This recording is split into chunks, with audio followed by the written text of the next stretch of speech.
ప్రార్థన చేసుకుంటాం. పరలోక తండ్రి, పరిశుద్ధ దేవా, మీ స్తోత్రాలు. మీరెంతైనా నమ్మలేని దేవుడవు, అద్భుతములు ఆశ్చర్యకార్యం చేయవాడవు. అటు దేవుడిగా ఉన్నందుకై ప్రభావం మనం స్థుతిస్తున్నా.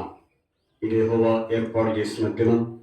దీనిని మనం ఉత్సహించి సంతోషించడము అన్న మాటని బట్టి ప్రభా తండ్రి, ఈ సమయంలో మా ప్రభా మీరు మాకు అనుగ్రహించిన ప్రభు దినం, శుభదినం, ప్రభా ఆదివారాన్ని బట్టి మేము స్థుతిస్తున్నా.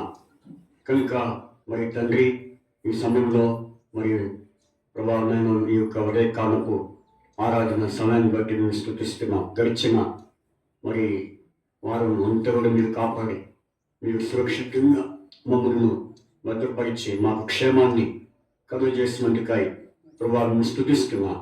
కనుక తండ్రి, ఈ సమయంలో తిరిగి మా నాయన, ఈ సమయంలో మా నాయన మరి మీ సన్నిధానంలో కూడి మా ప్రభు ప్రార్థించే ధన్యతను, ప్రభు ఆరాధించే ధన్యతను మాకు అనుగ్రహించారు.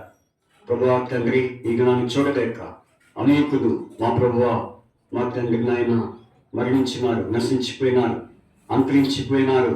అయితే మమ్మల్ని సజీవంగా ఉంచి ప్రభు ఈ సమయంలో మా తండ్రి, మా నాయన అరటిగా మా తండ్రి ప్రభు మరి మీ సన్నిధిలో నాయన మా ప్రభు ఆరాధించడానికి మాకు ఇచ్చిన ఈ మంచి ధన్యతకై స్తోత్రాలు. కనుక ప్రభు తండ్రి, దినమున అనేకులు ఏర్పరచబడి రక్షించబడిన వారు అనేకులు ఆరాధిస్తుండగా మీరు జ్ఞాపకం చేసుకోమని ప్రార్థన చేస్తున్నాం. ప్రభా మీకే మహిమ ఘనత ప్రభా మీరు ఆరోపించుకోమని ప్రార్థిస్తున్నాం. కనుక మీరు జ్ఞాపకం చేసుకోండి, సహాయం చేయండి. ఆ రీతిగా మా ప్రభా మీకే మహిమ ఘనత ప్రభా మీరు ఆరోపించుకోండి. ప్రభా మా మధ్య మీ ఆత్మ సంచారము, మా చుట్టూ మీ యొక్క ప్రాకారం దయచేయమని ప్రార్థిస్తున్నాం. ప్రభా మీరు జ్ఞాపకం చేసుకోండి, సహాయం చేయండి. చుట్టూ కంచె ఆ రీతిగా కనిపించని అంధకార శక్తులన్నింటినీ యేసునామమున మీరు బంధించమని ప్రార్థిస్తున్నాం. వచ్చిన వారిని బట్టి స్తోత్రాలు. తిరిగి ప్రభు రానున్న వారిని తీసుకొని రండి. ప్రభా బెత్లెహేములో నేను జరుగుతున్న ఆరాధనను మీరే మహిమకరంగా దీవకరంగా చేయమని ప్రార్థిస్తూ మీకు అప్పచెప్పుకొనొచ్చు. యేసుక్రీస్తు వారి పరిశుద్ధమైన నామమున మిమ్మల్ని స్తుతిస్తూ అతిదనముగా ప్రార్థించి అడిగి వేడుకొంచున్నాం తండ్రి, ఆమేన్. మనము పాటలు పాడుకుందాం.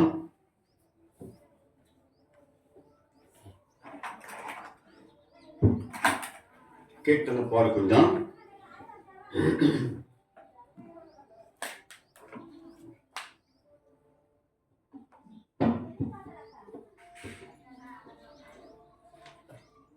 పాటల పుస్తకం నుంచి మరి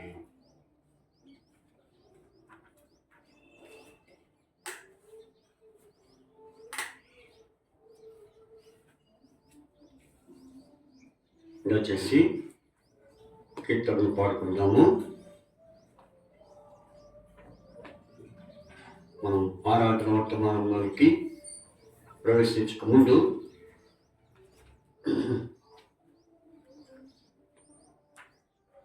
పాట సంఖ్య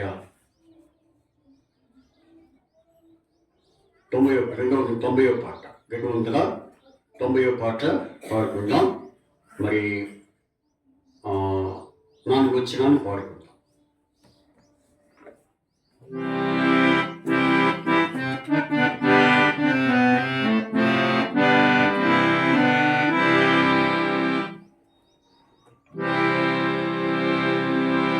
గీతం గీతం జయ జయ గీతం చేయి తట్టి పాడేదము. యేసురాజు వేచెను హల్లెలూయా, జయము పఠించెదము. యేసురాజు వేచెను హల్లెలూయా, జయము పఠించెదము. చూడు సమాధి మోసినారాయి దొరలింపబడెను. చూడు సమాధిని మోసినారాయి దొరలింపబడెను. అందు వేసిన ముద్ర కావలి నిలిచిన దైవసుతుని ముందు అందు వేసిన ముద్ర కావాని నిలిచెను దైవసుతుని ముందు. ఆ గీతం గీతం జయ జయ గీతం చెయ్యి కట్టి పాడేదము. యేసురాజు లేచెను హల్లెలూయా జయమర్పటించెదము.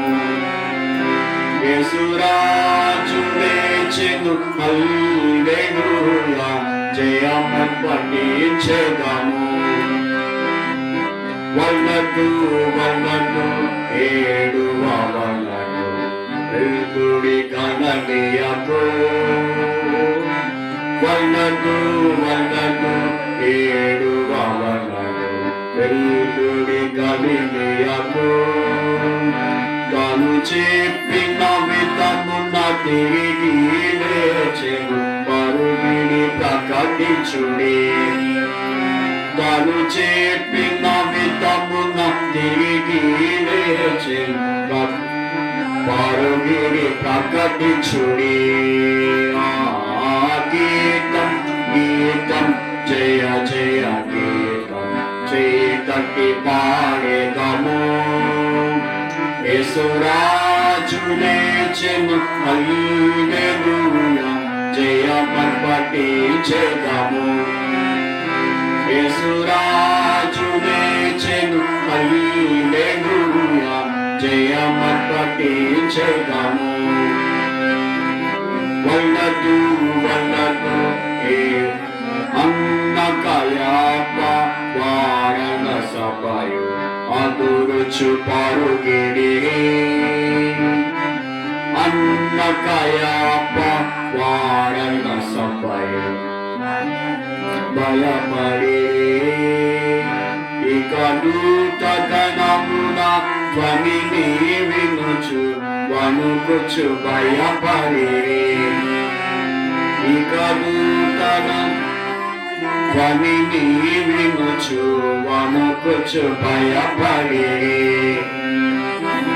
గీతం గీతం జయ జయ గీతం చెయ్యి కట్టి పాడేదము. యేసురాజు లేచెను హల్లెలూయా జయమర్పటించెదము. యేసురాజు లేచెను హల్లెలూయా జయమర్పటించెదము. కుంభము తెరచి చక్కగా నడుముడి జయ వీరుడు రాగా. కుంభము తెరచి చక్కగా నడుముడి జయ వీరుడు రాగా. నీవేన తాన వాయిద్యము కూడా ఎత్తి ధ్వనించుడి. నీవేన తాన వాయిద్యము కూడా ఎత్తి ధ్వనించుడి. గీతం గీతం జయ జయ గీతం చేతట్టి పాడేదము. యేసురాజు లేచెను హల్లెలూయా జయమర్పటించెదము. యేసురాజు లేచెను హల్లెలూయా జయమర్పటించెదము.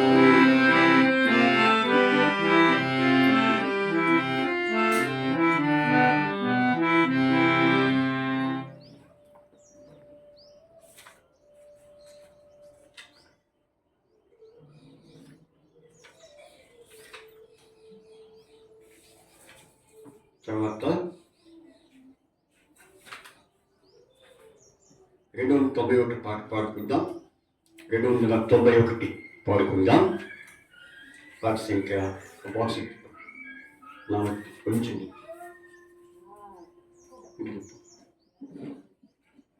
చాలు సరిపోతుంది. తర్వాత అదే దాని కింద ఉన్నటువంటి పాట పాడుకుందాం. 291 ఒకటో వచనము, మరి అట్లాగే 5వ వచనం, తర్వాత మరి 8వ వచనం, తర్వాత 8వ 10వ గుర్తుపెట్టుకోండి. 1, 5 మరి 8, 10.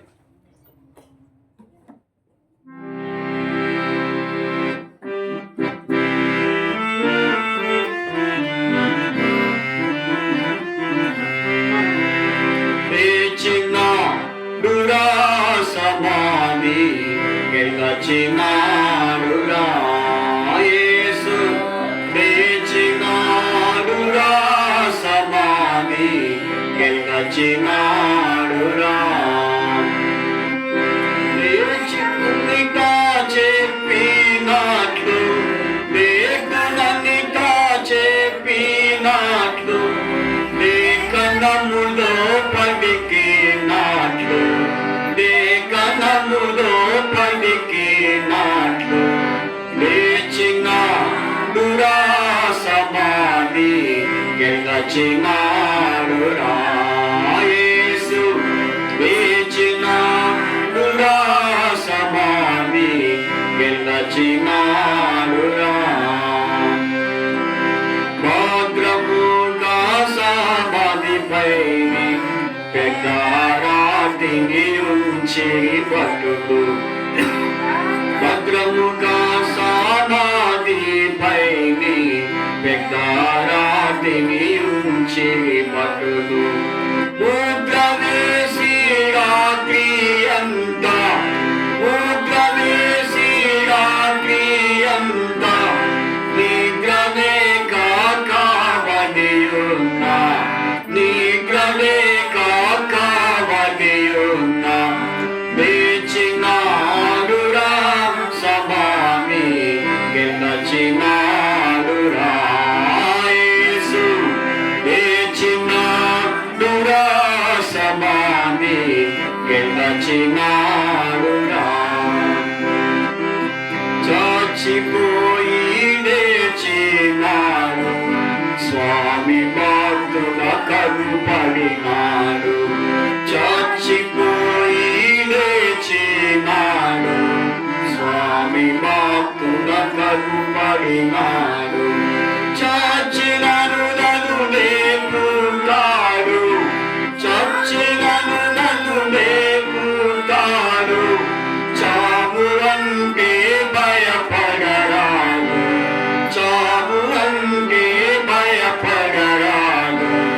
లేచినాడురా సమాధి గెలచినాడురా యేసు, లేచినాడురా సమాధి గెలచినాడురా. పాప భారము లేదు మనకు, మరణ భయము లేదు మనకు. పాప భారము లేదు మనకు, మరణ భయము లేదు మనకు. నరక బాధ లేదు మనకు, నరక బాధ లేదు మనకు.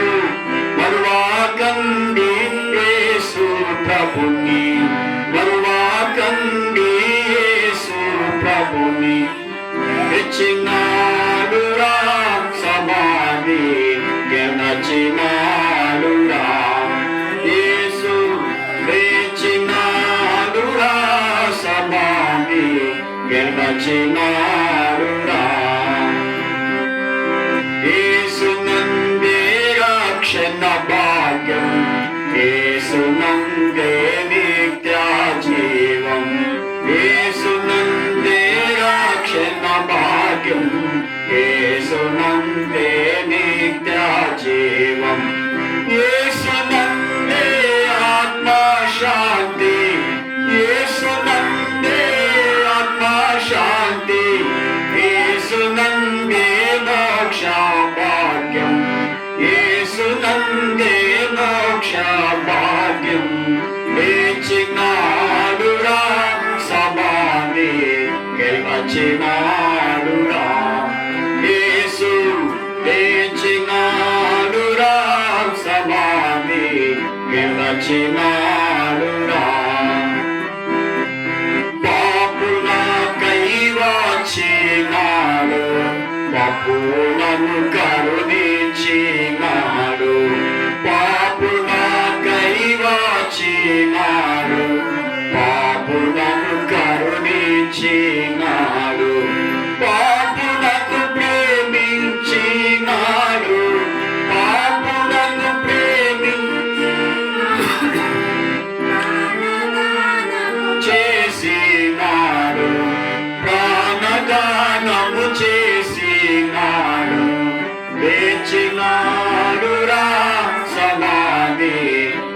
గెలచినాడురా యేసు లేచినాడురా సమాధి గెలచినాడురా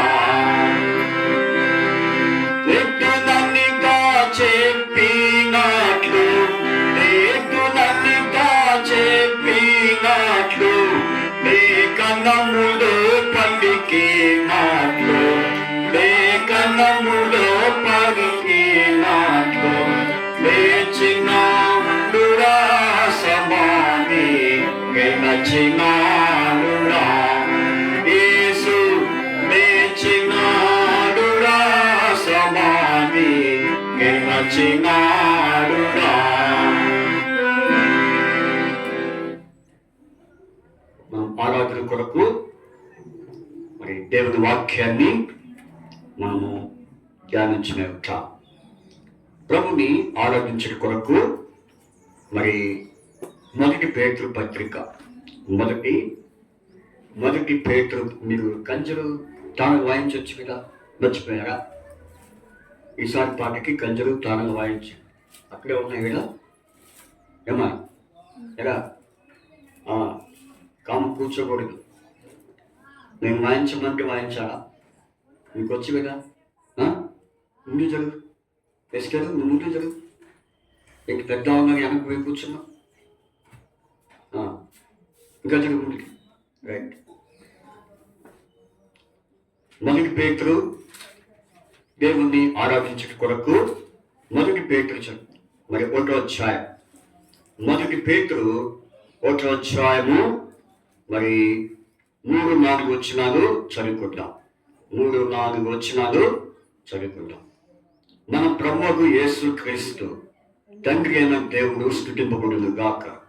మృతుల నుండి యేసు క్రీస్తు తిరిగి లేచుట వలన జీవముతో కూడిన నిరీక్షణ మనకు కలుగుచున్నట్లు, అనగా అక్షరమైనదియు నిర్మలమైనదియు వాడబారనిదియునైన స్వాస్యం మనకు కనుగొన్నట్లు ఆయన తన విశేష కనికం చొప్పున మనము మరణ జన్మింప చేసెను. దేవుడు చదివిన వాక్య భాగాన్ని దీవించి ఆశీర్వదించునుగాక. మీరు ఒక ఆలోచన మీకు కావచ్చు, అన్న ఎప్పుడు లైవ్ ఇచ్చేవాడివి, మరి ఎందుకు లైవ్ ఇవ్వట్లేదు మరి అని అనుకుంటున్నారా? అయితే ఇక్కడ ఈ నగరపాడు గ్రామంలో సిగ్నల్స్ కట్ అవుతున్నాయి. అంటే సిగ్నల్స్ ఒకసారి మరి మధ్యలో ఆగిపోయినప్పుడు డిస్టర్బెన్స్ కట్ అవుతుంది. అందుకని మరి లైవ్ ఇవ్వట్లేదు. ఎందుకంటే ఇంతకుముందు 2-3 సార్లు ఇస్తే అట్లాగే మిస్టేక్ వచ్చింది. అందుకని సిగ్నల్స్ కట్ అవ్వడం వల్ల, రీచ్ కాకపోవడం వల్ల కట్ అవుతుంది కనుక డైరెక్ట్గా మరి వీడియో నుంచి యూట్యూబ్కి అప్లోడ్ మరి చేయడం జరుగుతుంది. అందుకని కొంతమంది లైవ్ ఇవ్వలేదు అని అనుకుంటారేమో. అయితే కొంత సర్వర్ ప్రాబ్లం బట్టి మరి సిగ్నల్స్ ప్రాబ్లమ్స్ని బట్టి డైరెక్ట్గా లైవ్ ఇవ్వలేకపోతున్నాం. అయినప్పుడు కూడా వీడియో ద్వారా మరి వీడియో తీసి దాన్ని యూట్యూబ్లో అప్లోడ్ చేస్తున్నాం. కాబట్టి మరి ఏమనుకోకండి. అయితే ఇక్కడ మనం చూస్తే ఆరాధన కొరకు దేవుడు మనకి ఇచ్చిన ఈ వాక్యము ఏంటంటే చెప్పండి, మన ప్రభువుకు యేసు క్రీస్తు తండ్రి అయిన దేవుడు స్తుతింపబడును గాక. మృతుల నుండి యేసు క్రీస్తు తిరిగి లేచుట వలన జీవముతో కూడిన నిరీక్షణ మనకు కలుగునట్లు, అనగా అక్షయమైనదియు నిర్మలమైనదియు వాడబారనిదియునైన స్వాస్యము మనకు కలుగునట్లు ఆయన తన విశేష కనికరం చొప్పున మనల్ని మరలా జన్మింపజేసెను.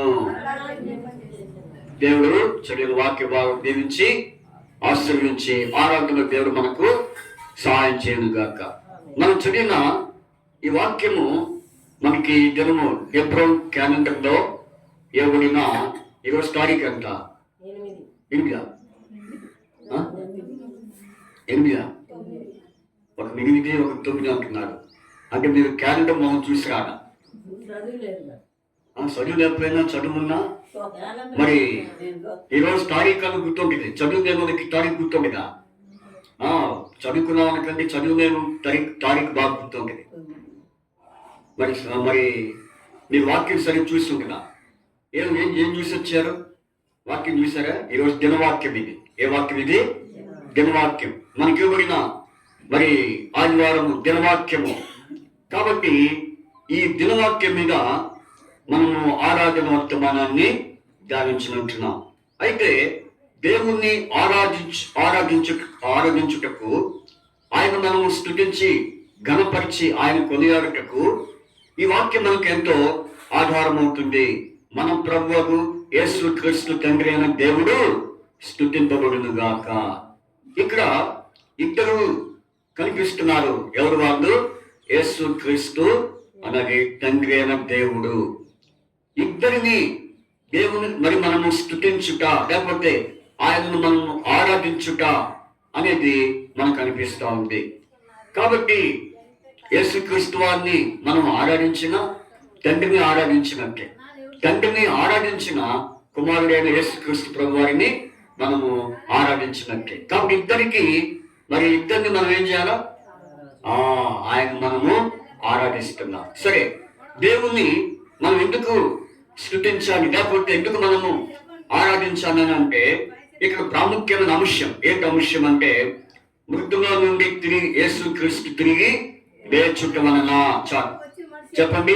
మృతుల్లో నుండి యేసుక్రీస్తు తిరిగి లేచుట వలన. దేని బట్టి చెప్పండి? తిరిగి లేచుట. యేసుక్రీస్తు ప్రభువారు ఆయన ఈ లోకంలో జన్మించి జీవించి ఆయన ఏమయ్యాడు? మరి పాపుల కొరకు ఆయన మానవాళి కొరకు ఆయన చనిపోయి మరి భూస్థాపన చేయబడి 3వ దినాన ఏమయ్యాడు? ఆయన తిరిగి లేచాడు. కాబట్టి యేసుక్రీస్తు ప్రభువారు 3వ దినమున ఆయన లేపబడినట్టుగా దేవుని వాక్యం మనం చూస్తున్నాం. కాబట్టి ఆయన 3వ దినము లేస్తాడని ముందుగానే మరి యేసు ప్రభువు చెప్తూ వచ్చాడు. కాబట్టి మరి మత్తయి సువార్తలో మాట రాయబడింది, ఆయన ముందుగానే 3వ దినాన లేస్తానని చెప్పాడు. అందుకుగానే ఆయన ఏమయ్యాడు? తిరిగి లేచాడు. సరే, అట్లా ఉంచండి. యేసు ప్రభు వారు ఆయన ఈ లోకానికి వచ్చినప్పుడు ఆ మాట చెప్పకముందే, యేసు ప్రభు వారి లోకంలో ఆ మాట చెప్పకముందే, ఆయన లోకంలో పుట్టకముందే ఒక ప్రవక్త ద్వారా ఈ ప్రవచనం ప్రవచించబడింది. ఏ ప్రవచనం? అని తిరిగి లేస్తాడు అనే ప్రవచనము. మీకా పుస్తకం చూడండి. మీకా పుస్తకము 7వ అధ్యాయము. ప్రవక్త అయిన మీకా ద్వారా మరి దేవుడు మరి ఆ ప్రవక్త ద్వారా ప్రవచిస్తూ వచ్చాడు. చూడండి 7వ అధ్యాయం 8వ వచనం. నా శత్రువా, నా మీద అతిశయింపవద్దు. నేను క్రింద పడినను తిరిగి లేతును. కాబట్టి యేసు ప్రభువు వారి లోకానికి రాకముందే, ఈ లోకంలో ఆయన పుట్టకముందే మరి ప్రవక్త మీకా ద్వారా ఈ ప్రవచనము ప్రవచించబడింది. అయితే ఇప్పుడు ఆ ప్రవచనం ఏమైంది? నెరవేర్చబడింది. ఏ ప్రవచనం అది? ఆయన తిరిగి లేస్తాడు. మృతుల నుండి ఆయన తిరిగి లేచుననే ప్రవచనము ఆయన నెరవేర్చిన వాడిగా ఉన్నాడు. అందుకని ఇప్పుడు మనం ఆయన ఏం చేయాలి? ఆరాధించాలి. అందుకని మనం పాడిన పాటలు కూడా ఏ పాటలు? మీరే కొంతమంది నా వైపు ఆశ్చర్యం చూస్తున్నారు. ఏంటి ఈరోజు ఈ పాటలు పాడిస్తున్నాడు? ఏ పాటలు? గీతం అలా ఇంకో పాట పాడాము. ఏంటి ఈరోజు ఈస్టర్ కాదు కదా, మనం ఎప్పుడు ఈస్టర్ రోజు పాడుకునే పాటలు ఈరోజు పాడించాడు ఏంటి అనుకుంటున్నారు కొంతమంది. కానీ ఈ పాటలు ఈస్టర్ రోజే పాడాలని ఉందా? లేకపోతే ఈస్టర్ రోజే మనం పాడుకోవాలని సిద్ధాంతం ఉందా? ఏం లేదు. ఈరోజు సందర్భం, దినవాక్యం యొక్క సందర్భం. ఆ సందర్భమే మనకి ఈ పాటలు మనకు ఆధారమైనాయి. అందుకనే మనము మరి యేసుక్రీస్తు ప్రభువారు ఆయన తిరిగి లేచాడు అనడానికి రుజువు ఎవరు చెప్పండి? యేసు ప్రభు వారి లేఖనాలే మనకు రుజువు. కాబట్టి లేఖనంలో ముందుగానే మీకా ద్వారా ఏమన్నాడు? నా శత్రువు ఇంటికి అపవాది సాతానుడు, వాడు మరణము, వాడు ఏం చేశాడు? దేవుడు మరణాన్ని ఓడించి సమాధిని గెలిచి తిరిగి లేచాడు, పాపపు ముందు విడిచాడు. కాబట్టి అపవాది యొక్క భుజాలు విరగొట్టాడు, శత్రువు యొక్క భుజాలు విరగొట్టినట్టుగా అయిపోయింది. అందుకనే పిల్లరా, మనం దేవుణ్ణి ఆరాధించడానికి ఏది కారణమైంది చెప్పండి? ఏది కారణమైంది? తిరిగి లేచాడు. ఆ మాట మనం చూద్దాం. చూడండి, మొదటి పేతురు పత్రిక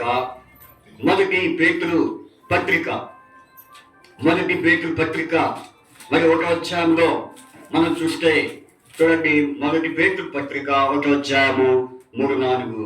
మన ప్రభువు యేసు క్రీస్తు తండ్రి అయిన దేవుడు స్తుతింపబడును గాక. మృతుల నుండి యేసు క్రీస్తు తిరిగి లేచుట వలన ఇప్పుడు దేని బట్టి మనం ఆయన్ని ఆరాధించబోతున్నాము? ఆయన తిరిగి లేచాడని లేఖనాలు మరి ద్వారా దేవుడి తెలియపరిచి ఆ లేఖనాలను ఆయన నెరవేర్చిన దేవుడిగా ఉన్నాడు. అందుకని దానికి ఒక మాట కూడా ఉంది. ఆయన తిరిగి లేచుంటే దాన్ని ఏమంటారు? పునరుద్ధానము. ఏమంటారు? పునరుద్ధానము. ఆయన 3వ దినమున అనగా ఆదివారము తెల్లవారు చూడగా ఆయన ఏమైనా తిరిగి ఆరోహణమయ్యాడు. అందుకని ఆయన ఎప్పుడు? ఆదివారం అనేది అది ఎంతో మనకు పరిశుద్ధ దినము, విశ్రాంతి దినము. యూదుల ప్రకారమైన విశ్రాంతి. అయితే యేసు ప్రభు వచ్చిన తర్వాత అది ఏమైంది? పరిశుద్ధ దినముగా.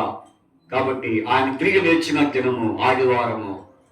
అందుకని ఈరోజు ఆదివారమున బెత్లెహేములో మనం దేవుణ్ణి ఆరాధించడానికి దేవుడు మరొక ధన్యతను, మరొక కృపను దేవుడు మనకు అనుగ్రహిస్తూ వచ్చాడు.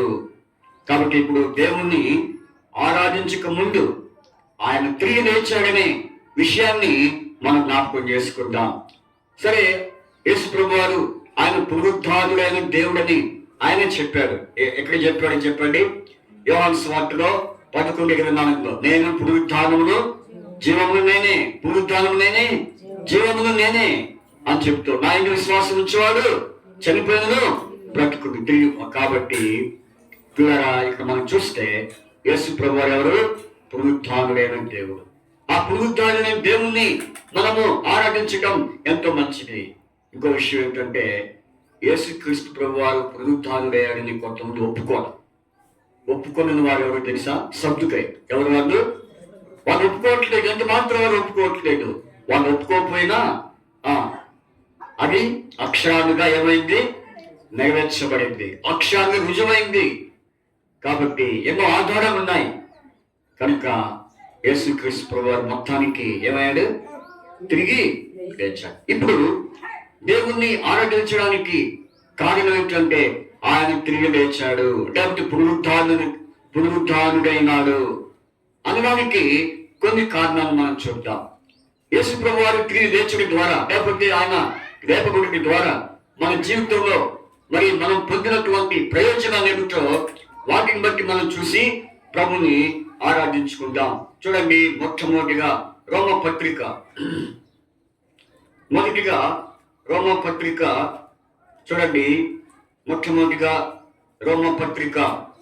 అధ్యాయం. రోమపత్రిక 4వ అధ్యాయము. రోమపత్రిక 4వ అధ్యాయము 25వ వచనం. 4వ అధ్యాయము 24-25. రోమా 4:24-25. మన ప్రభు అయిన యేసును మృతుల నుండి లేపిన వాని యందు విశ్వాసం ఉంచిన మనకును ఎంచబడినని మనం మన నిమిత్తము కూడా వ్రాయబడిను. ఆయన మన అపరాధం నిమిత్తము అప్పగింపబడి మనము నీతిమంతులముగా తీర్చబడుటకై లేపబడిను. చెప్పండి, ఆయన మన అపరాధము నిమిత్తము అప్పగింపబడి మనము నీతిమంతులముగా తీర్చబడుటకై లేపబడును. కాబట్టి యేసుక్రీస్తు ప్రభువారు ఆయన మృతుల నుండి తిరిగి లేచుడి ద్వారా మనకేం ప్రయోజనం అంటే నీతి. మనల్ని దేవుడు ఏం చేశాడు? నీతిమంతుడిగా చేశాడు. అంటే మనం ఎవరు? వాస్తవంగా నీతి లేని వారు. నీతి లేని వారము, ఏ మంచి లేని వారము, అపరాధులము, పాపులము. అందుకనే అపరాధులమైన మన నిమిత్తం యేసు ప్రభు ఈ లోకంలో ఏమయ్యాడు? అప్పగించబడ్డాడు. దేనికి అప్పగించబడ్డాడు? శిలువకు అప్పగించబడ్డాడు. తన దేహం అంతా మరి యేసుక్రీస్తు ప్రభువారు మరి తన దేహాన్ని ఏం చేశాడు? శిలువకు అప్పగించుకొని ఏం చేశాడు? ఆయన తన యొక్క రక్తమును మన కొరకు దారపోసాడు. రక్తము నీరు రెండు కారెను అని రాయబడి. కాబట్టి పిల్లరా, ఇక్కడ మనం చూస్తే కనుక యేసుక్రీస్తు ప్రభువారు మన నిమిత్తము, మన అపరాధ నిమిత్తము ఆయన రక్తం కాచి, ఆయన రక్తం ద్వారా మన పాపమును కడిగి ఆయన పవిత్రపరిచిన దేవుడుగా ఉన్నాడు. అది మాత్రమే కాదు, ఆయన మరణించి భూస్థాపన చేయబడి ఎన్నో దినాలు లేపబడ్డాడు. ఆ 3వ దినమున లేపబడి ద్వారా మనం ఏమయ్యాము? నీతిమంతులమయ్యాము. నీతిమంతులుగా తీర్చడానికే యేసు ప్రభువారు తిరిగి లేచాడని ఈ వాక్యం ద్వారా మనము తెలుసుకున్నాం. అందుకనే ప్రభువా, నేనైతే నీతిమంతుని కాదు, నేనైతే నీతిమంతురాన్ని కాదు, నీవు ఒక్కడే నీతిమంతుడు. అందుకనే ఆయన నీతిమంతుడు కనుక, ఆయన నమ్మదగినవాడు, నీతిమంతుడు కనుక మన పాపం క్షమించి ఏం చేశాడు? సమస్త దుర్నీతి నుండి మనల్ని పవిత్రపరిచాడు. కాబట్టి ఇది మొదటి విషయం. యేసుక్రీస్తు ప్రభువారు తిరిగి లేచుడి ద్వారా, లేపబడుట ద్వారా మనల్ని దేవుడు ఏం చేశాడు? నీతిమంతుడిగా చేసినందుకు ఆత్మయందు పరిశుద్ధ మనల్ని నీతిమంతుడిగా చేశాడు. అందుని బట్టి మనం దేవుని స్తుతించి ఆయన మనము ఆరాధిస్తాం. ఇది మొదటి విషయం. రెండో విషయం చూడండి. రెండో విషయం రోమపత్రిక. రెండో విషయం మనం చూస్తే కనుక రోమపత్రిక వచ్చేసి చూడండి. రోమపత్రిక 1వ అధ్యాయము 5వ వచనం. రోమపత్రిక 1:5. రోమపత్రిక 1:5 చదవండి. రోమపత్రిక 1వ అధ్యాయము 5వ వచనం. అదంతా మనము మరి చదవటం మరి టైం సరిపోదు, కానీ నేను చదువుతాను. యేసుక్రీస్తు శరీరమును బట్టి దావీదు సంతానముగాను మృతుల నుండి పునరుద్ధానుడైనందున పరిశుద్ధమైన ఆత్మను బట్టి దేవుని కుమారునిగాను ప్రభావముతో నిరూపింపబడిను. చూసారా? కాబట్టి మృతుల్లో యేసుక్రీస్తు మృతుల నుండి పునరుద్ధానుడైనందున ఏమయ్యాడు? పునరుద్ధానుడు. తిరిగి లేచాడు. తిరిగి లేపుట అని దాన్ని పునరుద్ధానము అని చెప్తాం. కాబట్టి పునరుద్ధానుడైనందున పరిశుద్ధమైన ఆత్మను బట్టి దేవుని కుమారునిగా ప్రభావంతో నిరూపింపబడ్డాడు. కాబట్టి పిల్లరా, ఇంకో మాట చూడండి. ఈయన నామము నిమిత్తము సమస్త జనులు విశ్వాసములకు విధేయులగునట్లు ఈయన ద్వారా మేము కృప అపోస్తలత్వము పొందుతుంది. కాబట్టి పునరుద్ధానుడైనందున దేవుని కుమారుడిగా ప్రభావంతో నిరూపించబడ్డాడు. కాబట్టి ఆయన ఎలాంటి వాడంటే దేవుని కుమారుడిగా ప్రభావముతో నింపబడిన వాడు. కాబట్టి ఆయన ప్రభావవంతుడు. అందుకనే ఆయన ఎలాంటి వాడు? ప్రభావ మహిమలు. కాబట్టి ఆయనకే ప్రభావము, మహిమ, స్తుతి, ఘనత చెందునుగాక. కాబట్టి ఆయన ప్రభావమైన దేవుడు. అందుకని ఆయన ప్రభావం ఏముంది? శక్తి ఉంది. మరి ఒక స్త్రీ మనం ఎదుగుతాము. ఎవరా స్త్రీ? రక్తస్రావము పట్టిన స్త్రీని మరి స్త్రీ బాగుపడిందంటే కారణం ఏంటి? యేసు ప్రభువులో ఉన్నటువంటి వస్త్రంలో ఉన్న ప్రభావమే ఆమెలోనికి ప్రవేశించింది. తద్వారా ఆమె ఏమైంది? స్వస్థపరచబడింది. అందుకనే ప్రేమిన వారా, యేసు ప్రభువులో ఏముంది? ప్రభావము, శక్తి. ఆ శక్తి లేకపోతే ఆయన తిరిగి లేచేవాడే కాదు. పునరుద్ధానమైన శక్తి. ఆయన పునరుద్ధానంలో ఏముంది? శక్తి ఉంది. నిరూపించుకున్నాడు. కాబట్టి శక్తి గల దేవుడు ఆయన. ఎవరు? శక్తి గల దేవుడు. తర్వాత రెండోది చూడండి. పునరుద్ధానుడైన దేవుడు లేకపోతే మరి లేపబడినటువంటి యేసుక్రీస్తు ప్రభువారు ఎలాంటి వాడంటే రోమపత్రిక 6వ అధ్యాయం 5వ వచనం. రోమపత్రిక 6వ అధ్యాయము 5వ వచనం. మరియు ఆయన మరణం యొక్క సాదృశ్యముందు ఆయనతో ఐక్యము గలవారైన ఎడల ఆయన పునరుద్ధానం యొక్క సాదృశ్యమందును ఆయనతో ఐక్యం గలవారమై యుద్ధము. ఆయన పునరుద్ధానం యొక్క సాదృశ్యమందును ఆయనతో ఐక్యం గలవారమై ఉందము. చూసారా, ఆయన పునరుద్ధానములో మరి మనము పొందినటువంటి ప్రయోజనం ఏంటి? ఐక్యత. ఈరోజు మనందరము ఐక్యతతో కూడుకొని ఇక్కడ ఏం చేస్తున్నాం? ఆరాధిస్తున్నాం. మరి ఆయా జాతుల వారు ఉన్నారు ఇక్కడ, ఆయా కులాల వారు ఉన్నారు, ఆయా మతాల వారు ఉన్నారు ఇక్కడ, ఆయా ప్రాంతాల వారు ఉన్నారు, ఎంతో మంది ఎక్కడెక్కడి నుంచి వచ్చారు. అయితే అందరూ ఇక్కడ ఎలా కూర్చున్నాం? ఎట్లా ఉన్నారు? ఐక్యత. ఈ ఐక్యత దేని నుంచి వచ్చిందంటే ఆయన తెలియజేర్చడం ద్వారా, లేకపోతే పునరుద్ధానమును బట్టి. పునరుద్ధానమే మనందరినీ ఐక్యతలోనికి తీసుకొచ్చింది. అందుకని మనకు ఒకే పాత్ర, ఒకే రొట్టె, ఒకే పాత్ర, ఒకే రొట్టె. ఆ రొట్టెలోనే మనందరం పాల్గొంటున్నాం. కాబట్టి ఐక్యత. ఒకప్పుడు మనం ఎవరితో ఐక్యత పడ్డాం?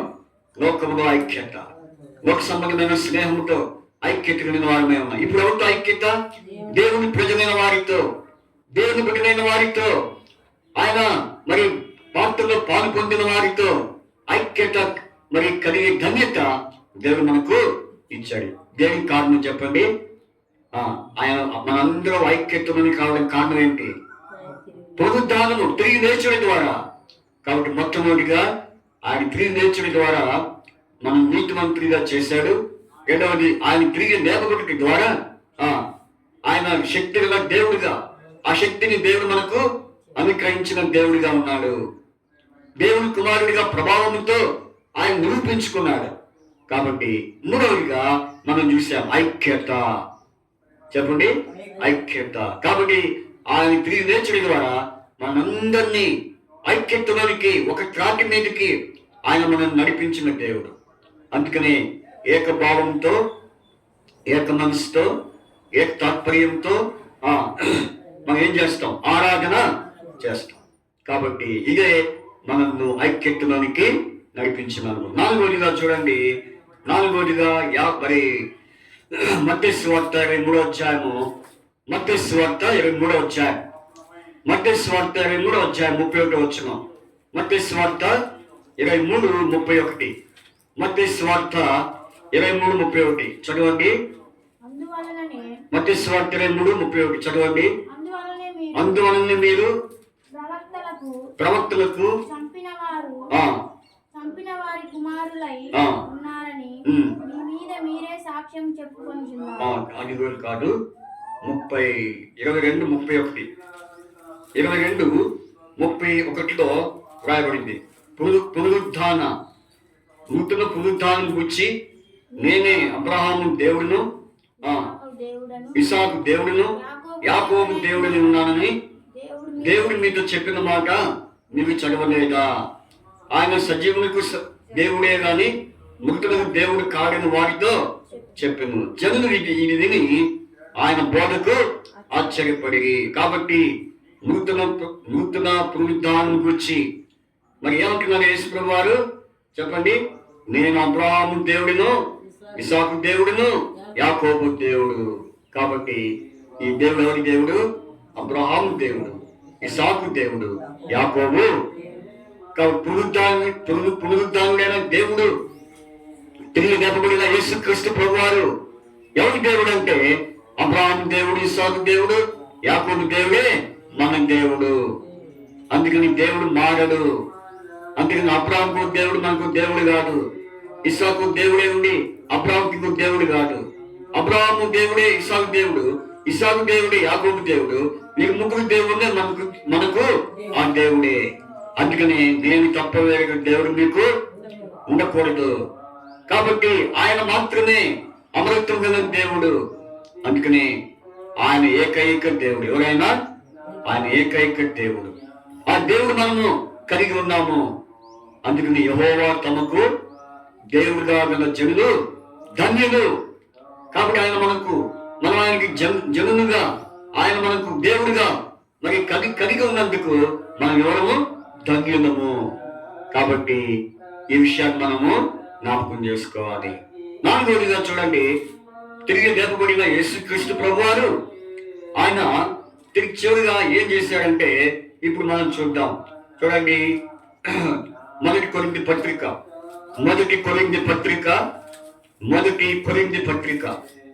ఈ మాట చదివి మనం ముగించుకుందాం.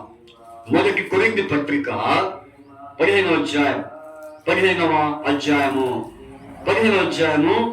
మరి 4వ వచనం. లేఖనం ప్రకారము 3వ దినమున లేపబడిను. చాలు. లేఖనం ప్రకారము 3వ దినమున ఎన్నో రోజు? 3వ రోజు. 3వ రోజు యేసుప్రభు వారు లేపబడ్డాడు అంటే దాని అర్థం ఏంటి? ఆ లేఖనము నెరవేర్చబడింది. ఆయన ఏం చేశాడు? లేఖనాలు నెరవేర్చాడు. లేఖనములో చెప్పినట్లు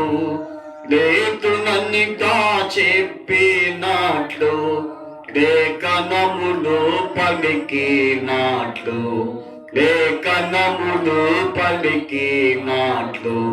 లేచినాడురా, సమాధి గెలచినాడురా, యేసు లేచినాడురా, సమాధి గెలచినాడురా. కాబట్టి ఆయన మరి అనుకున్నట్టుగానే ఏం చేశాడు? ఆయన ముందుగా చెప్పినట్లే ఆయన లేఖనాలు నెరవేర్చాడు. కాబట్టి దేవుడు ఎవరంటే పునరుత్థానం దేవుడు ఎవరు? ఐదోదిగా లేఖనములు నెరవేర్చే దేవుడు.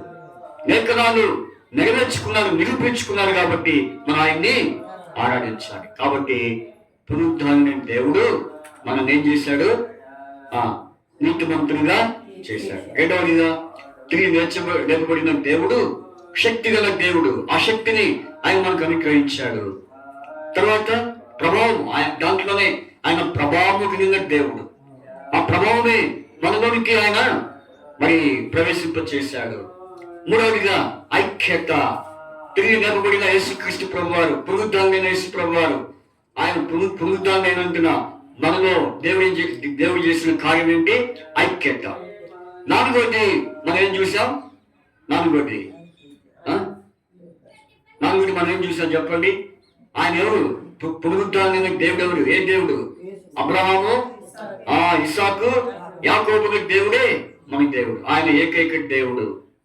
ఆయన మాత్రమే, ఆయన ఒక్కరే ఏకైక దేవుడు. ఆ దేవుడిని కలిగి ఉండే భాగ్యం దేవుడు మనకి ఇచ్చాడు. యెహోవా తమకు దేవుడుగా గల జనులు ధన్యులు.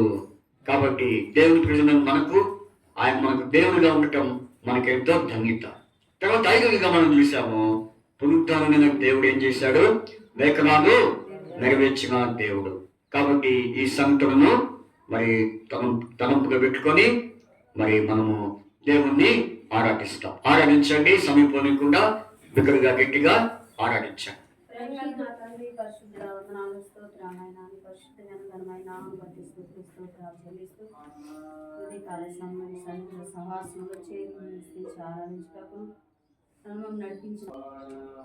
మనం బైబిల్ పాట పాడుకుంటాం.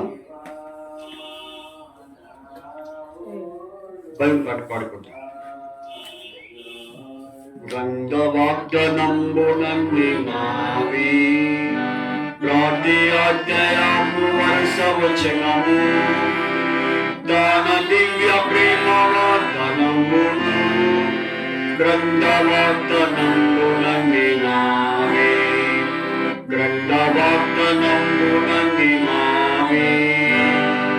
ప్రతి అధ్యాయము వరుసవచనము దాన దివ్య ప్రేమ వాగ్దానంబును గ్రంథవాగ్దానంబునన్ని నావి. ప్రభువా తండ్రి, ఇంతవరకు ఆరాధనలో సహాయం చేశారు. ప్రభువా మీ స్తోత్రాలు. మరి ప్రభువా ఆరాధన వర్తమానము తర్వాత ప్రభా మరి ఒకరి తర్వాత ఒకరు వ్యక్తిగత ఆరాధన అంతట్లో సహాయం చేశారు. ప్రభా మీ స్తోత్ర. ప్రభువా తండ్రి, మరి మీ యొక్క రక్త మాంసములకు సాదృశ్యముగా మరి ప్రభువా తండ్రి ఈ యొక్క దానిలో పాలు పంపుకు ముందుగా మీ వాక్యం ద్వారా మేము హెచ్చరిక చేయబడి ప్రోత్సహించబడి మీరు అక్కడికి సిద్ధపరచబడినట్లు ప్రభావ మీ వర్తమానం మాట ఇచ్చారు. తెరవబడిన అవకాశం దయచేసి మీ వర్తమానంతో మీరు మమ్మల్ని సంధించి దర్శించమని ప్రార్థిస్తూ మీకు అప్పచెప్పుకోవచ్చు.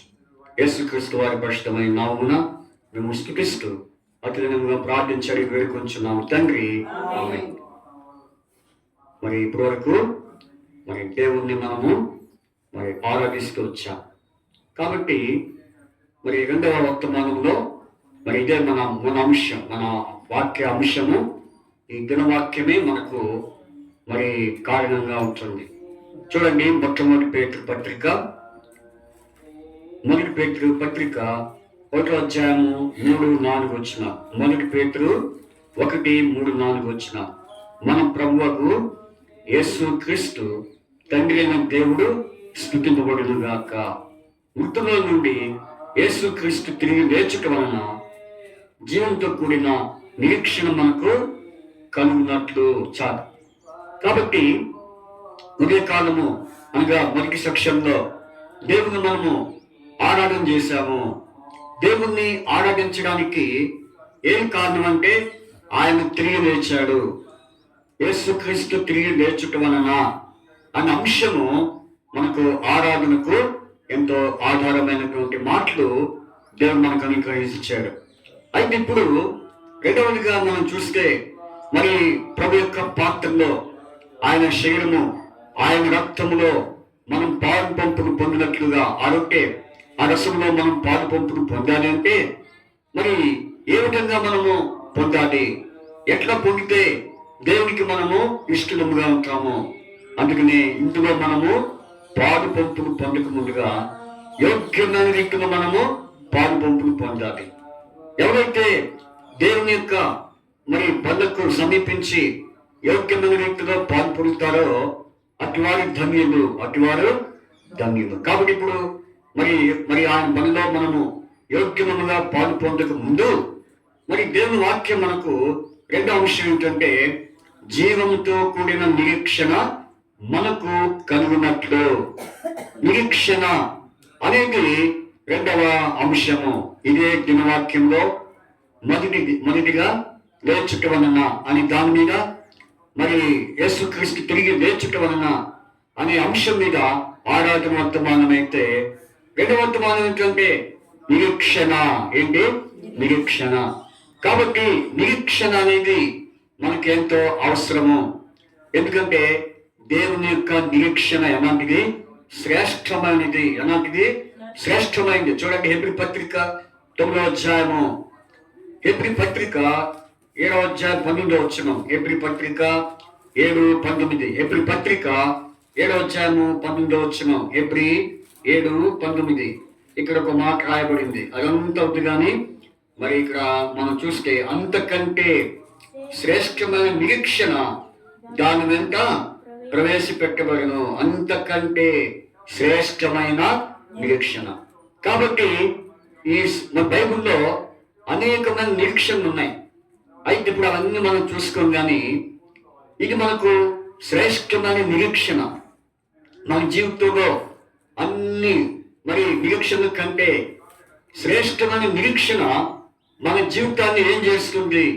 ఈ నిరీక్షణ మనలో ఉంటే మరి మనం ఏ విధంగా నడుచుకుంటాము అనేది ఇప్పుడు మనం చూద్దాం. నిరీక్షణ యొక్క అనుభవము.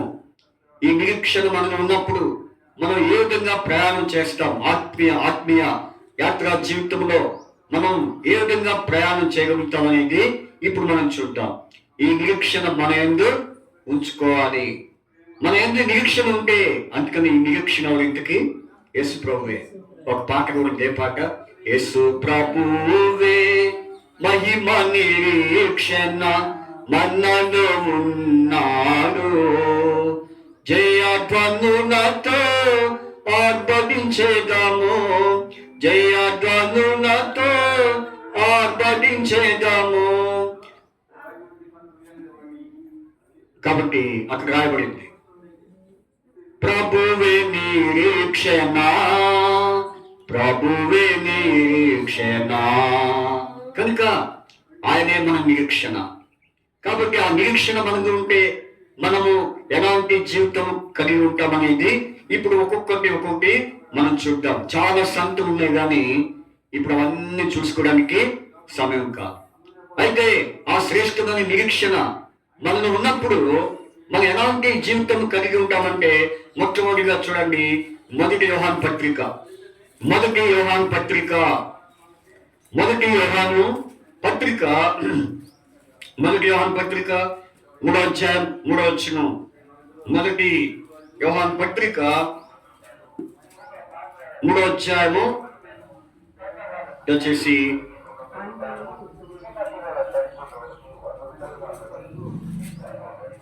మొదటి యోహాను పత్రిక 3వ అధ్యాయము 3వ వచనం కాదు, ఈ నిరీక్షణ మనల్ని పవిత్రత్వంలోనికి మరి తీసుకొచ్చిందని ఈ వచనం ద్వారా మనము తెలుసుకోవచ్చు. నిరీక్షణ మనకు పవిత్రత్వంలోనికి తీసుకొస్తుంది. చూడండి ఆ మాట. 3వ అధ్యాయం 3వ వచనం. ఆయన యందు ఈ నిరీక్షణ పెట్టుకున్న ప్రతివాడు ఆయన పవిత్రుడే ఉండునట్టుగా తన్ను పవిత్రునిగా చేసుకొనును. చెప్పండి, ఆయన యందు ఈ నిరీక్షణ పెట్టుకొనిన ప్రతి వాడును ఆయన పవిత్రుడై ఉన్నట్టుగా తన్ను పవిత్రునిగా చేసుకొనును. కాబట్టి మొట్టమొదటిగా మరి ఆయన యందు నిరీక్షణ మనల్ని ఏ మార్గం తీసుకొస్తుంది? పవిత్రత. కాబట్టి యేసుక్రీస్తు యొక్క నిరీక్షణ మనం ఉన్నప్పుడు మనం పవిత్రంగా చేయబడతాము. అందుకనే ప్రియులారా, మన జీవితంలో పవిత్రత అనేది చాలా ముఖ్యము. పవిత్రతగా లేకపోతే మనం అపవిత్రమే. కాబట్టి యేసు ప్రభు యొక్క నిరీక్షణ మనను ఎలాంటి అనుభవం తీసుకొస్తుంది? పవిత్రమైన జీవితము, పవిత్రమైనటువంటి ఆత్మీయ జీవితంలోనికి నడిపించబడుతుంది. అందుకని మన పవిత్రతను మనం ఏం చేసుకోవాలి? కాపాడుకోవాలి. కాబట్టి ఎలా కాపాడుకోవాలంటే మన పవిత్రత యాకోబు పత్రికలో రాయబడింది. యాకోబు 1వ అధ్యాయం 27వ వచనం, 1:27లో తండ్రి అయిన దేవుని యొక్క పవిత్రమును నిష్కలంకములైన భక్తి కనుగా దిక్కులేని పిల్లలను విధవరాంగులను వారి ఇబ్బందులు పరామర్శించుటయు ఇహలోక మాలిన్యము తనకు అంటకుండా తను తాను కాపాడుకున్నట్టునే. ఇహలోక మాలిన్యము, మీరు గోడకి కూర్చున్నట్టు, నేను బొరకట్టి చెప్తున్నట్టు, ఒక పైకి ఉంచి ఒక కింద పెట్టి గోడ గోడ కానిచ్చి వాక్యం వినేటప్పుడు చాలా శ్రద్ధగా కూర్చోవాలి. సరే, కాబట్టి ఇహలోక మాలిన్యము తనకు అంటకుండా తను తాను ఏం చేసుకోవాలి? కాపాడుకోవాలి. కాబట్టి ఈ లోక మాలిన్యము మనకి అంటకపోతే మనం ఎలా ఉంటాం? పవిత్రంగా ఉంటాం. కాబట్టి ఈ నిరీక్షణ మనలో ఉంటే మాలిన్యం మనలో ఉండదు. కాబట్టి యేసు ప్రభువే ఎటువంటి నిరీక్షణ? శ్రేష్టమైన నిరీక్షణ. కాబట్టి ఈ నిరీక్షణ మనలో ఉందా? ఈ నిరీక్షణ మనలో ఉంటే మనం పవిత్రంగా ఉన్నామా? కాబట్టి ప్రభు కోరేది ఏంటంటే మీరు పవిత్రంగా ఉండుడి, మీరు అపవిత్రంగా ఉండకూడి, పవిత్రంగా ఉండి మీరేం చేయాలి? నిరీక్షణను కాపాడుకోండి. కాబట్టి ఇది మొదటి విషయం. ఎలా ఉన్నాం? అపవిత్రంగా ఉన్నామా? గడిచిన వారమంతా అపవిత్రమైన జీవితము జీవిస్తున్నామా? ఏదో మాట ద్వారానో, చూపు ద్వారానో, తలంపు ద్వారానో ఏదో ఒక రీతిగా అపవిత్రత మనలో చోటు చేసుకుంటా అయితే దాన్ని తీసేసుకుంటాం. అపవిత్రత తీసేసుకొని పవిత్రతను మనము మరి సంపాదించుకుందాం. కాబట్టి ఏ విధంగా మనం పవిత్రం కాగలుగుతాం? నిరీక్షణ మనల్ని పవిత్రతలోనికి నడిపించేదిగా ఉంది. ఇది మొదటి విషయం. రెండో విషయం చూడండి. రెండో విషయం మొదటి పేతురు 3వ అధ్యాయం 15వ వచనం. మొదటి పేతురు 3వ అధ్యాయం 15వ వచనం. మొదటి పేతురు 3వ అధ్యాయం 15వ వచనం. నిర్మలమైన మనస్సాక్షి కలిగిన వారై మీలో ఉన్న నిరీక్షణ గురించి మిమ్మల్ని హేతువు అడుగు ప్రతి వానికి సాత్వికంతోనూ భయముతోనూ సమాధానం చెప్పుటకు ఎల్లప్పుడూ సిద్ధముగా ఉండుడి. నా గురించి చెప్పండి.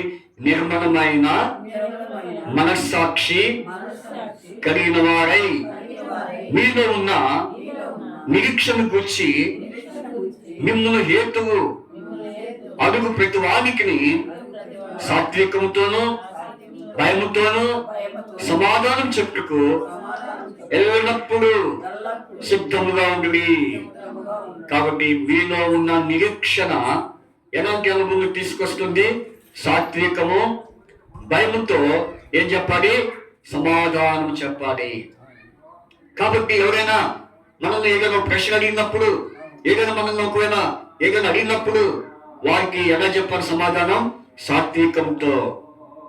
దేవుని యొక్క సాత్వికము, దేవుని యొక్క భయంతో మనం సమాధానం చెప్పేవారిగా ఉండాలి. కానీ ఎలా ఉండకూడదు? దురుసుగా లేకపోతే కనుగ్గా సమాధానము చెప్పకూడదు. ఈనాడు ఎవరైనా దేవునైనా మరి అడిగినప్పుడు ఎట్లా చెప్తున్నాం సమాధానం? మనం చెప్పండి, ఎలా చెప్తున్నాం? సాత్వికంతో చెప్తున్నామా? దేవుని భయంతో చెప్తున్నామా? అందుకని దేవుని ఎంతటి భయము సమాధానం కలిగి ఉండేది అని బైబిల్లో రాయబడింది. కాబట్టి మనలో ఉన్న నిరీక్షణ ఏం చేస్తుంది? సాత్వికము, దేవుని ఎంతటి భయముతో నడిపిస్తుంది. ఎప్పుడైతే మనలో సాత్వికం లేదో, మనలో దేవుని ఎంతటి భయం లేదో, మనం ఏమైనట్టు? నిరీక్షణ లేనట్టు. కాబట్టి ఈ నిరీక్షణ మనల్ని ఎలాంటి అనుభవం తీసుకొస్తుంది? సాత్వికంతో. ఎవరికైనా ఏదైనా సమాధానము చెప్పాలనుకున్నప్పుడు సాత్వికంతో, దేవుని భయంతో మనం సమాధానము చెప్పాలి. కాబట్టి నిరీక్షణ మనల్ని సాత్వికంలోనికి నడిపిస్తుంది. సాత్వికం అందుకే యేసుప్రభువు అన్నాడు, నేను సాత్వికుడును, దేవుని మనసుకున్న వాడును, నా యుద్ధ నేర్చుకోండి, నా కాడి సులువుగాను, తర్వాత తేలిగ్గా, నా భారము తేలిగ్గా ఉంటుందన్నాడు యేసుప్రభువు. కాబట్టి ఆయన సాత్వికుడు కనుక మనం కూడా సాత్వికులమై ఉండాలి. సాత్వికుడు ధన్యులు, వారి భూలోకములో స్వతంత్రించుకుందని మరి మత్తయి సువార్త 5వ అధ్యాయంలో రాయబడింది. కాబట్టి ఇది రెండో విషయం. మూడో విషయం చూడండి. మూడో విషయము హెబ్రీ పత్రిక 6వ అధ్యాయం 2వ వచనం. హెబ్రీ పత్రిక 6వ అధ్యాయము 2వ వచనం. హెబ్రీ 6:12 అనుకుంటా, 12వ వచనం. మీరు మందులు కాక విశ్వాసము చేతను ఓర్పు చేతను వాగ్దానములను స్వతంత్రించుకొని కొనువారిని పోని నడుచుకున్నట్లుగా మీలో ప్రతివాడును మీ నిరీక్షణ పరిపూర్ణమగు నిమిత్తము మీరు ఇదివరకు కనుపరిచిన ఆసక్తిని తుదముట్టుకును కనుపరచవలని ఆపేక్షించున్నాను. చెప్పండి నాయబడి, మీలో ప్రతివాడును మీ నిరీక్షణ పరిపూర్ణమగు వరకు పరిపూర్ణమగు నిమిత్తము మీరు ఇదివరకు కనుపరిచిన ఆసక్తిని తుదమటుకు కనుపరచవలని ఆపేక్షించుచున్నాము. కాబట్టి మీలో ప్రతివాడు మీ నిరీక్షణ, ప్రతివాడిలో ఏముంది? నిరీక్షణ. ఈ నిరీక్షణ ఏం చేస్తుందంటే ఆసక్తిని పుట్టిస్తుంది. ఆసక్తి. కాబట్టి ఎప్పుడు ఆసక్తిది? తుదమటుకు ఆసక్తిని, ఇది వరకు ఉన్న ఆసక్తి, ఇప్పుడున్న ఆసక్తి ఎలా ఉంది? కాబట్టి దేవుడి ప్రజలైన ప్రతి ఒక్కరు కూడా ఆలోచించాల్సిన విషయం ఏంటంటే, ప్రారంభంలో ఎంతో ఆసక్తి, కానీ ఇప్పుడు ఆసక్తి ఉందా? ఆసక్తి ఏమైపోతుంది? దిగజారిపోతుంది. కానీ అట్లా ఉండొచ్చా? అంటే ఆసక్తి దిగజారిపోతుంది అంటే మనం ఏం లేనట్టు? నిరీక్షణ లేనట్టే. ఈ నిరీక్షణ మనం ఏం చేస్తుందంటే మరి చివరి వరకు ఆసక్తిని కనపరుస్తుంది. కాబట్టి మన ఆసక్తి ఎలా ఉంది? దేవుని పని విషయంలో ఆసక్తి, దేవుని మందిర విషయంలో ఆసక్తి, దేవుని ఆరాధించే విషయంలో ఆసక్తి, ప్రభుత్వంలో పాల్పొందే ఆసక్తి ఎన్ని లేవు? అయితే వీటన్నిటిలో ఆసక్తిగా ఉంటున్నామా? అందుకని ఇదన్న విషయం, మూడో విషయం. కాబట్టి మొదటిగా పవిత్రత. నిరీక్షణ మనం ఏం చేస్తుంది? పవిత్రత. రెండవది నిరీక్షణ మనం ఏం చేస్తుంది? సాత్వికములోనికి నడిపిస్తుంది. మూడవది నిరీక్షణ మనల్ని ఏం చేస్తుంది? ఆసక్తిలోనికి నడిపిస్తుంది. ఈ ఆసక్తి మనం ఎప్పటి వరకు? యేసు ప్రభు వారి యొక్క రాకడ వరకు ఈ ఆసక్తిని మనము కనపరచాలి. అప్పుడే మనలో నిరీక్షణ మరి కొనసాగుతూ ఉంటుంది. ఇది మూడో విషయం. నాలుగో విషయం చూడండి. నాలుగో విషయము మొదటి తిమోతి పత్రిక మొదటి తిమోతి పత్రిక మొదటి తిమోతి పత్రిక 5వ అధ్యాయము మొదటి తిమోతి పత్రిక 5వ అధ్యాయము 5వ వచనం. అయితే నిజముగా అనాథైన విధవరాలు ఏకాకి అయి ఉండి దేవుని మీదనే తన నిరీక్షణ ఉంచుకొని విజ్ఞాపనల యందును ప్రార్థనల యందును రేయింబగళ్ళు నిలకడగా ఉంటును. చెప్పండి నాన్నడి. అయితే నిజముగా అనాథ అయిన విధవరాలు ఏకాకి అయి ఉండి దేవుని మీదనే తన నిరీక్షణ ఉంచుకొని విజ్ఞాపనల యందును ప్రార్థనల యందును రేయింబగళ్ళు నిలకడగా ఉండును. కాబట్టి నిరీక్షణ ఏం చేస్తుంది? విజ్ఞాపన, ప్రార్థన వీటిలోనికి నిలకడగా ఉంచుతుంది.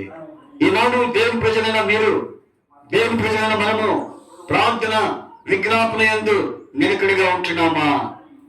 లేదు. ఎందుకంటే సూటిగా కనిపిస్తానే ఉన్నారు. కాబట్టి ప్రార్థన అంటే వెనకాడుతున్నారు, విజ్ఞాపన అంటే వెనకాడుతున్నారు. అన్నిటికి ముందుంటారు కానీ దేనికి వెనకుంటారు? ప్రార్థనకి వెనక్కుంటారు. ప్రార్థన చేసుకుంటా ఉంటే రారు, ప్రార్థనలు గడుపుతా ఉంటే రారు. చూడండి, ఇట్లాంటి వాళ్ళలో నిరీక్షణ ఉందని మనం ఎట్లా చెప్తాం? కాబట్టి మరి ఎవరైతే ప్రార్థనలో, విజ్ఞాపనలో నిలకడగా ఉంటారో వారిలో ఏం కనిపిస్తుంది? యేసు ప్రభు వారి యొక్క నిరీక్షణ. ఆ నిరీక్షణ వారిని ఎప్పుడైతే ఉంటుందో ఈ ప్రార్థన విజ్ఞాపన యందు వారు ఎప్పుడు నిత్యము మరి నిలకడగానే ఉంటారు. కాబట్టి మీ జీవితం ఎలా ఉంది? మన జీవితం పరీక్ష చేసుకుంటాం. ఏ విషయంలో ప్రార్థన తప్పిపోతున్నాం, ఏ విషయంలో విజ్ఞాపన తప్పిపోతున్నాం, పరీక్షించుకుంటాం. ఇది 4వ సంగతి. 5వదిగా చూసుకొని మనము ముగించుకుందాం. 5వదిగా తీతుకు రాసిన పత్రిక 2వ అధ్యాయం 10వ వచనం. తీతుకు రాసిన పత్రిక 2వ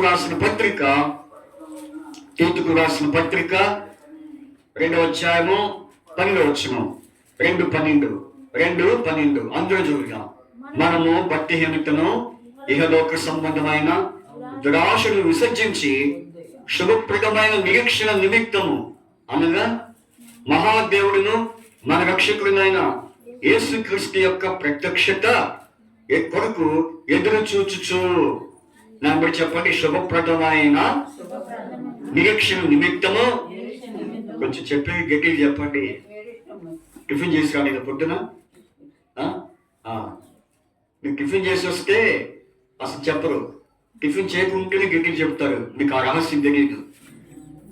మరి మీరు టిఫిన్ చేసి వచ్చి చెప్పినట్టుంది నాకైతే. చెప్పండి గట్టిగా. శుభప్రదమైన నిరీక్షణ నిమిత్తము అనగా మహాదేవుడును మన రక్షకుడైన యేసుక్రీస్తు యొక్క ప్రత్యక్షత కొరకు ఎదురు చూచుచు. కాబట్టి ఏ నిరీక్షణ అయితే? శుభప్రదమైన నిరీక్షణ. మనలో ఈ శుభప్రదమైన నిరీక్షణ ఏం చేస్తుంది? ఆయన రాకడకు ఎదురు చూస్తుంది. యేసు ప్రభువు ఎప్పుడు వస్తాడు? ఆయన వచ్చి నన్ను ఎప్పుడు తీసుకొని పోతాడు? ఆయన రాకడ ఎప్పుడు? నా పోకడు ఎప్పుడు అన్నట్టు. ఆయన రాకడ మనం పోకడా. కాబట్టి యేసుక్రీస్తు రాకడ అతి సమీపంగా ఉంది. కాబట్టి ఆయన ఎప్పుడు వస్తాడో తెలియదు. ఆయన ఆదివారం రాడని గ్యారెంటీ ఉందా? ఆదివారం తప్ప అన్ని రోజులు ఏదో ఒక రోజు వస్తాడు అనుకుంటామా?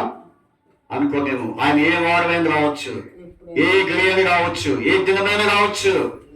కాబట్టి ఆయన రాకడ ఎలా ఉంటుందంటే దొంగ వచ్చినట్లుగా. దొంగ ఏం చేస్తాడు? చెప్పి వస్తాడు, చెప్పుకుంటూ వస్తాడా?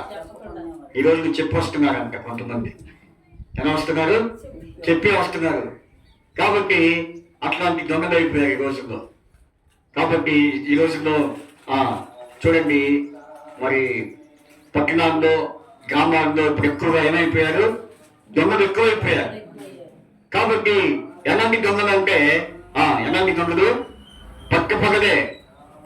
కాబట్టి డబ్బులు తీసుకెళ్ళిపోతున్నారు. ఇంట్లో అనుకుంటే బ్యాంకులో కూడా ఏం తీసుకెళ్తున్నారు? డబ్బులు తీసుకెళ్ళిపోతున్నారు. ఎట్లా తీసుకెళ్తున్నారో అర్థం కావట్లేదు. బ్యాంక్ వాళ్ళకి అర్థం కావట్లా. వాళ్ళేమో గుడ్డిగా నన్ను ఏం చేస్తున్నారు, ఎవరో ఒకరికి ఇచ్చి ఎవరో వస్తే వాడికి డబ్బులు ఇచ్చి పంపిస్తున్నారు. వాళ్ళకి కావాల్సింది ఏంటి? ఆధారాలు. ఏ ఆధారాలు? కాగితాలు ఉంటే చాలు డబ్బులు ఇచ్చి పంపిస్తున్నారు.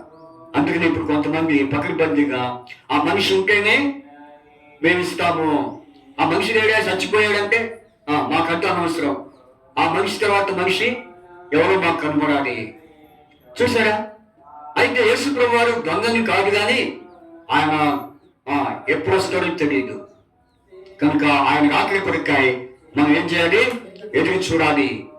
ఏ సమయమైనా, ఏ రాత్రి అయినా, ఏ మధ్యరాత్రి అయినా, మధ్యాహ్నం అయినా, సాయంత్రం అయినా, ఎక్కడున్నా, పొలంలో ఉన్నా, ఆఫీసులో ఉన్నా, లేకపోతే ఎక్కడున్నా సరే ప్రయాణంలో ఉన్నా, నువ్వు ఏం చేయాలా?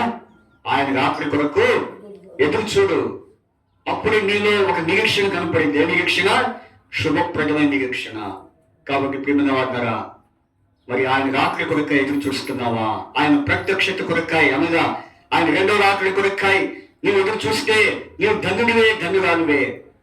ఒకవేళ నీ పనిలో మునిగిపోయి, నీ పొలం పనిలో, నీ డ్యూటీలో, లేకపోతే నీ ప్రయాణంలో మునిగిపోయావనుకో, ఈరోజు ఆయన ఆ టైంలో ఆయన వస్తే ఏం చేస్తావు?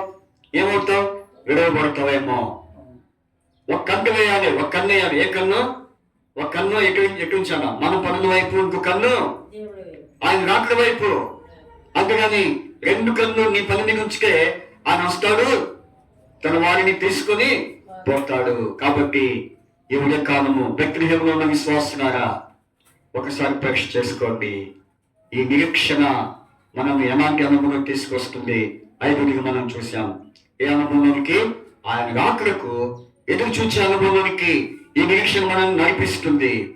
కాబట్టి ఆయన రాకడి కొరకే మనం సిద్ధపడినట్లు దేవుడు మనకు సహాయము చేయనుగాక. ఆ అంశం చూసుకొని మనము ప్రభు యొక్క పాత్రలో పాల్పొంపుడు పొందుదాం. మొదటి పేతురు పత్రిక 1 అధ్యాయము 3-4 వచనాలు. మనం ప్రభువు యేసు క్రీస్తు తండ్రి అయిన దేవుడు స్తుతింపబడును గాక. మృతుల నుండి యేసు క్రీస్తు తిరిగి లేచటం వలన జీవంతో కూడిన నిరీక్షణ మనకు కలుగునట్లు. నిరీక్షణ మనకు. కాబట్టి ఏ విధంగా మనకు ఆ నిరీక్షణ కలుగుతుంది, ఏ విషయాల కొరకు మనము నడుచుకోవాలో, ఆ నిరీక్షణ మనల్ని ఎటువంటి అనుభవంలోనికి నడిపిస్తుందో 5 విషయాలు మనం చూసాం. ఈ 5 సంగతులను మనం గమనంలో పెట్టుకొని ముందు సాగిపోయినట్లుగా దేవుడు మనకు సహాయము చేయనుగాక. వీటన్నిటికీ ఒక వాక్యం ఉంది, ముగింపు వాక్యము. అది కూడా చదివి ముగించుకుందాం. హెబ్రీ పత్రిక 3:16. హెబ్రీ పత్రిక 3:16.